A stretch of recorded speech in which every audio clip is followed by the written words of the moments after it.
Hello friends, good morning. Takhali misal nam ka hanna mayam gi channel sida taram noksri. Ngasidi ayu kan ta dagi haujare gi vlog se mayam ngasi je nganang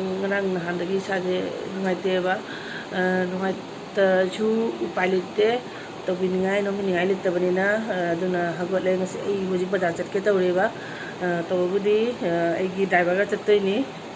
driver ai budi khoi hero ga chattoi ni ngasi je koi sida tripura da ket puja na khau gi festival ma le ba adu gi keno le office school juloi no off le ichan bi jo hagotle adu ngarang na handagi nong chu na madam moina bazar su chatre ba chatpa ngamde chatke to bode to nong chu tharak na tawra sum le jan ba ama ma thong jan na adu ngasi chatta ba yadre jana bi jom ta leitre ba du chakke tawri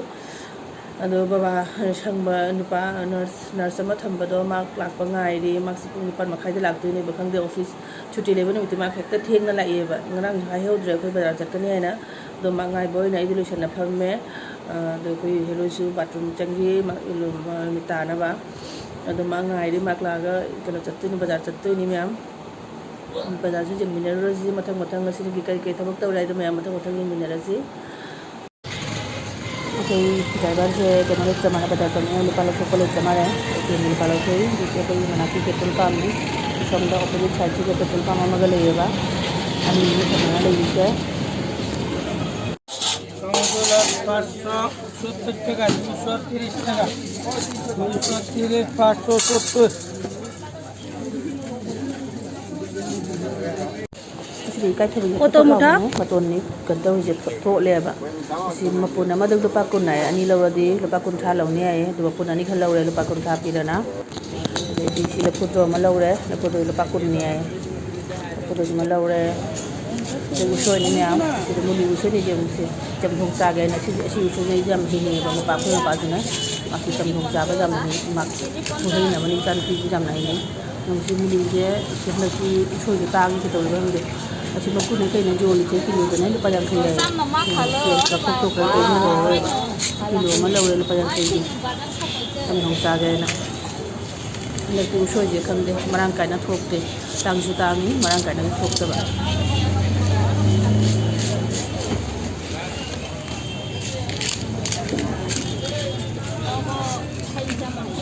urok sumanya jang mari ama hakta na rase asi mari ji madane lupa kun tha bo hai ena ilisam kok tu gat maren mai rang ton thom tan ba leidre tu jang si ji kana je akan nung rak ta ba kana ni ai si nung rak ta ba ne kharoi na si kharoi kana si leire ela ঢেঁড়স কত করে ঢেঁড়স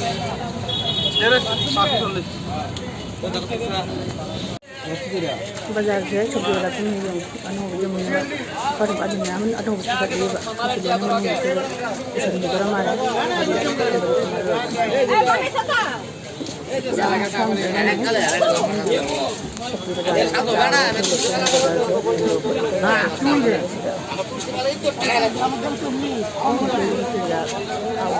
Dadu tomato kok tuh ira? Aduh atau apa pun di sini ini sudah pada tahu lah ya itu bazar. Pura aja bawahnya, ini nih sabji ini.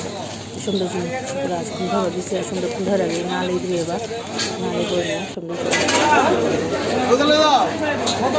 Ini sih kalau ini sih jadi ngaco boleh lo sih lo, ngaco boleh lo sih mati.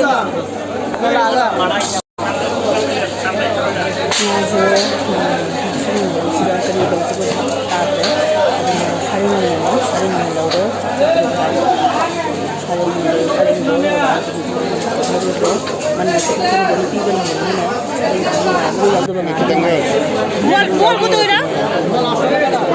Kata.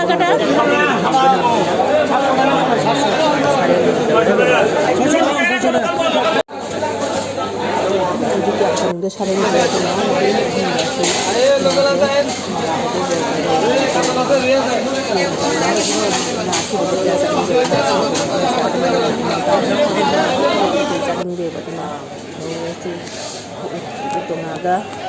tenaga nih ngari lo kat cengai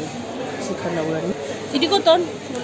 50 টাকা ꯂꯦꯛꯑꯦ ꯃꯌꯥꯝ ꯑꯗꯣ ꯑꯩ ꯕꯖꯥꯔꯗꯒꯤꯅꯦ ꯕ꯭ꯔꯦꯛꯐꯥꯁꯀꯤꯅ ꯇꯟꯒ ꯍꯩꯖꯥꯡꯒ ꯁꯨꯝ ꯂꯩꯔꯛꯑꯦ ꯌꯨꯝꯗ ꯍꯜꯂꯒ ꯆꯥ ꯂꯣꯜꯂꯦ ꯆꯥꯒꯅꯦ ꯁꯨꯝ ꯄꯨꯡ 10 ꯇꯥꯈ꯭ꯔꯦꯕ ꯊꯦꯡꯈ꯭ꯔꯦꯅꯅꯦ ꯅꯪꯉꯔꯣꯏꯅ ꯁꯨꯝ ꯑꯁꯤ ꯑꯣꯏꯅ ꯆꯥꯔꯦ ꯃꯌꯥꯝ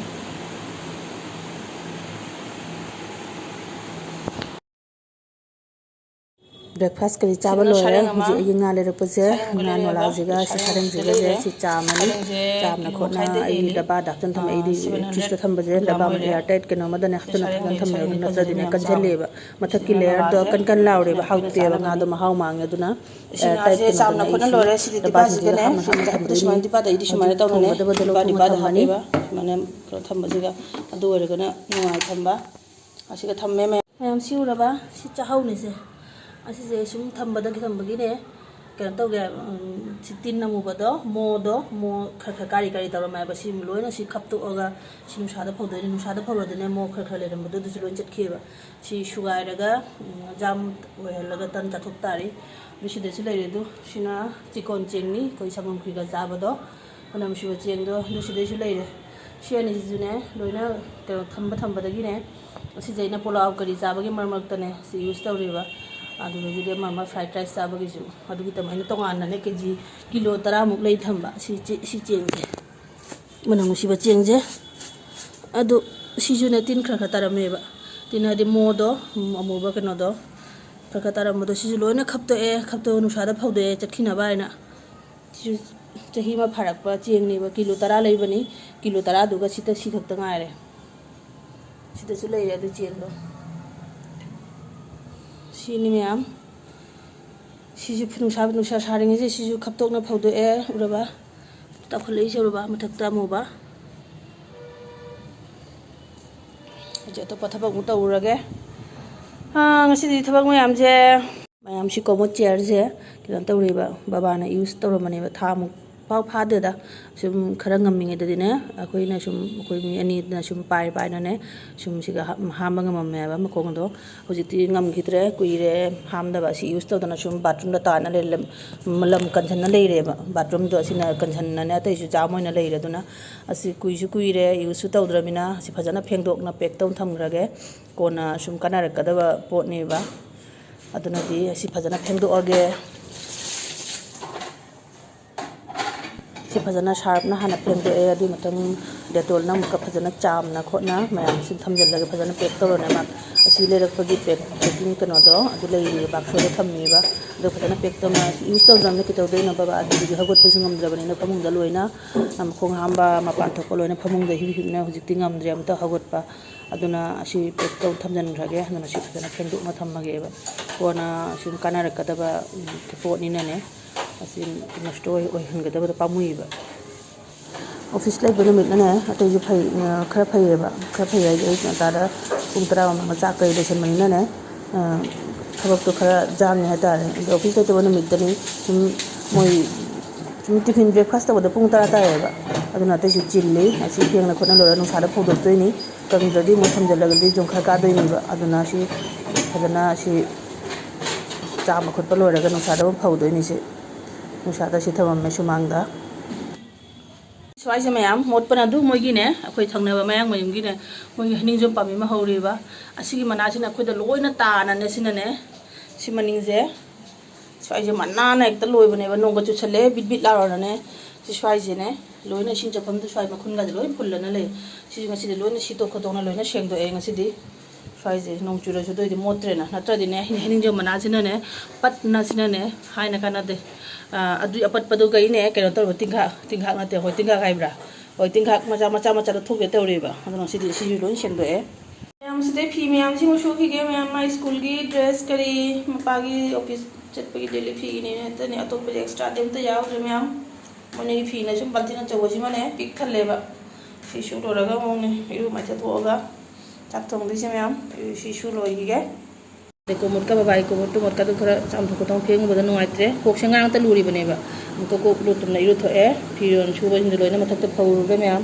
होजिकसे पुंगामा तादोरे पुंगामा तारे अदो होजि चाक थोंगा चांगानि मैम ngसाइ सारेंदो थोंजिरा कै थोंजिरे खनमं खंग्रे सारेंजे ओरे थोंगागे मैम सिदा लेरेगी सारेंजे एदि चानिंगदेबा सारेंजे मपा मचा मपुगा मपा मचागिगा द एदि सिजु ना अहिंगबदो सालेरपदो नोलादो ꯑꯗꯨ ꯑꯣꯏꯅ ꯁꯨꯝ ꯃꯇꯨꯝ ꯃꯆꯥ ꯃꯆꯥ ꯑꯣꯏꯅ ꯂꯧꯊꯣꯛꯆꯔꯦ ꯆꯥꯅꯤꯡꯗꯦꯕ ꯑꯗꯨꯁꯨ ꯌꯦꯡꯒꯦ ꯆꯥꯅꯤꯡꯉꯒ ꯈꯤꯇꯪ ꯃꯆꯤꯠ ꯃꯆꯥꯔꯦ ꯅꯠꯇ꯭ꯔꯒ ꯃꯣꯏꯅ ꯁꯨꯝ ꯆꯥꯖꯔꯅꯤ ꯃꯌꯥꯝ ꯁꯤ ꯊꯣꯡꯉꯅꯤ ꯁꯤꯗ ꯑꯩꯒꯤ ꯍꯩꯖꯥꯡꯁꯦ ꯂꯩꯔꯦ ꯑꯂꯨ ꯈꯥꯃꯦꯟ ꯇꯧ ꯊꯣꯡꯗꯣꯏꯅꯤ ꯀꯩꯅꯣ ꯇꯧ ꯊꯣꯡꯉꯝꯒꯦꯅ ꯁꯥꯔꯦꯡꯁꯦꯅꯦ ꯑꯩ ꯁꯥꯔꯦꯡꯒꯤ ꯔꯣꯁꯥ ꯇꯧꯒꯦ ꯈꯜꯂꯝꯕꯅꯦꯕ ꯔꯣꯁꯥꯗꯣ ꯑꯗꯨ ꯊꯦꯡꯈ꯭रे ꯑꯩ ꯄꯨꯡ ꯑꯃꯒꯅꯦ 12 ꯃꯤꯅꯤꯠ 12 ꯇꯥꯈ꯭रेꯕ ꯊꯦꯡꯈ꯭रे ꯑꯗꯨ ꯔꯣꯁꯥꯗ ꯑꯣꯏꯔꯒꯗꯤ ꯇꯤꯜꯍꯧ ꯆꯅꯝ ꯀꯔꯤ ꯈꯣꯛꯅ ꯌꯥꯝꯅ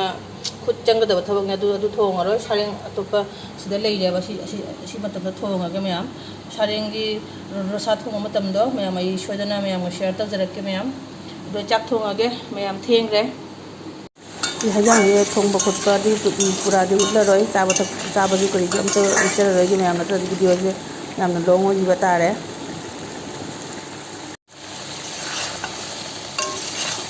ꯃꯌꯥꯝꯅ ꯍꯩꯖꯥꯡꯁꯦ ꯍꯥꯎꯒꯗꯕ ꯃꯥꯜꯂꯕ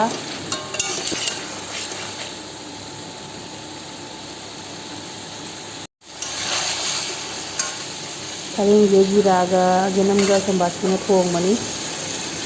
ꯀꯩꯅꯣ ꯇꯧꯔꯅ ꯑꯂꯨ ꯈꯥꯃꯦꯟꯒ ꯇꯧꯔꯅ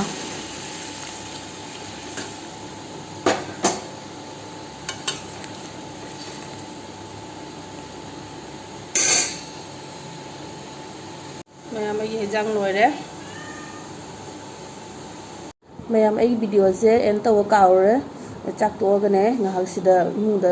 ꯐꯃꯨꯡꯗꯒ ꯍꯤꯞꯀꯟ ꯇꯧꯗ꯭ꯔꯦꯕ ꯃꯄꯥ ꯃꯆꯥ ꯍꯤꯞꯄꯤ ꯀꯩꯅꯣ ꯍꯥꯏꯗꯤ ꯃꯄꯥ ꯃꯆꯥ ꯃꯅꯥꯛꯇ ꯑꯩ ꯆꯪꯉꯗꯤ ꯑꯩ ꯚꯤꯗꯤꯑꯣ ꯊꯥꯕ ꯈꯣꯠꯄꯗꯣ ꯃꯈꯣꯟꯗꯣ ꯍꯧꯕꯅꯤꯅ ꯆꯩꯔꯛꯀꯅꯤ ꯁꯥꯎꯔꯛꯀꯅꯤ ꯍꯥꯏꯅ ꯃꯄꯥꯅꯅꯦ ꯑꯗꯣ ꯑꯩ ꯁꯨꯝ ꯑꯩ ꯗ꯭ꯔꯣꯌꯤꯡ ꯔꯨꯝꯁꯤꯒꯅꯦ ꯑꯩ ꯁꯨꯝ ꯐꯦꯟ ꯃꯈꯥꯁꯤꯒ ꯍꯤꯞꯄꯦ ꯑꯗꯣ ꯃꯌꯥꯝꯒꯤ ꯑꯌꯨꯛꯇꯒꯤ ꯀꯅꯥ ꯚꯤꯗꯤꯑꯣ ꯂꯥꯛꯏꯕꯗꯨꯁꯨ ꯂꯣꯏꯅ ꯋꯥꯠꯆ ꯇꯧꯔꯦ ꯑꯩꯒꯤ ꯚꯤꯗꯤꯑꯣꯗ ꯀꯃꯦꯟꯁ ꯂꯥꯛꯄꯁꯤꯡꯗꯣ ꯔꯤꯄ꯭ꯂꯥꯏ ꯄꯤꯔꯦ ꯃꯌꯥꯝ ꯑꯗꯣ ꯑꯩꯒꯤ ꯚꯤꯗꯤꯑꯣꯁꯦ ꯉꯁꯤꯗꯤ ꯁꯤꯗ ꯁꯨꯝ ꯂꯣꯏꯁꯤꯟꯖꯔꯒꯦ ꯍꯧꯒꯠꯂꯛꯈꯠꯇ꯭ꯔꯕ ꯃꯌꯥꯝ ꯁꯨꯝ ꯍꯤꯞꯄꯒ ꯁꯨꯝ ꯂꯣꯏꯁꯤꯟꯖꯔꯒꯦ ꯋꯥꯔꯧ ꯌꯥꯗꯦ